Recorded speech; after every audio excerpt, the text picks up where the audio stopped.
Hello everyone, welcome to Bitsesize Bible. My name is Mary. Today I'm reading from Mark chapter 4, verse 35 to 41. I'm reading from the New Living Translation. If you've got a Bible, you can open up and read along with me. As evening came, Jesus said to his disciples, "Let's cross to the other side of the lake." So they took Jesus in the boat and started out, leaving the crowds behind, although other boats followed. But soon a fierce storm came up. High waves were breaking into the boat, and it began to fill with water. Jesus was sleeping at the back of the boat with his head on a cushion. The disciples woke him up, shouting, "Teacher, don't you care that we're going to drown?" When Jesus woke up, he rebuked the wind and said to the waves, "Silence, be still." Suddenly the wind stopped, and there was a great calm. Then he asked them, "Why are you afraid?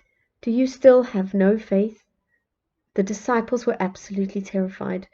"Who is this man?" they asked each other. "Even the wind and waves obey him." I absolutely love this story from Jesus' life.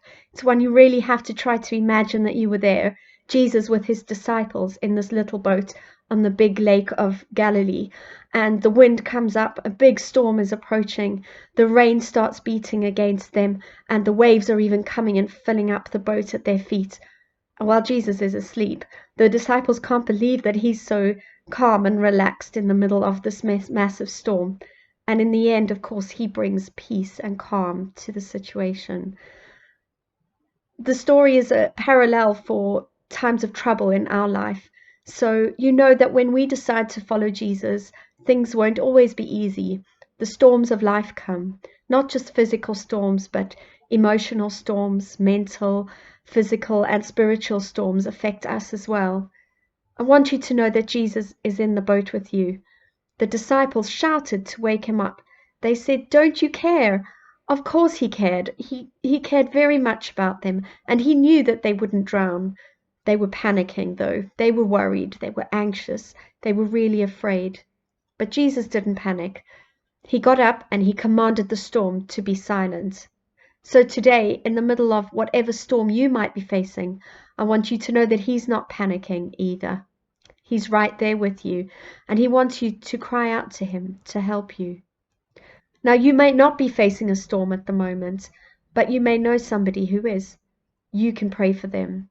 I came across this quote by Craig Groeschel.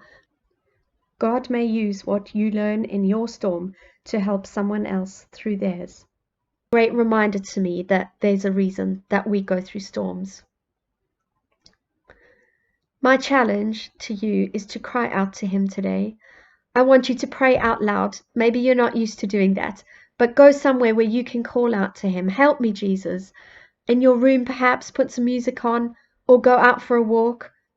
Or maybe you'd prefer to pray with someone. Go and find them and ask them to pray with you. And together, out loud, can say to Jesus, "Help me in this time of my storm," or pray for somebody else.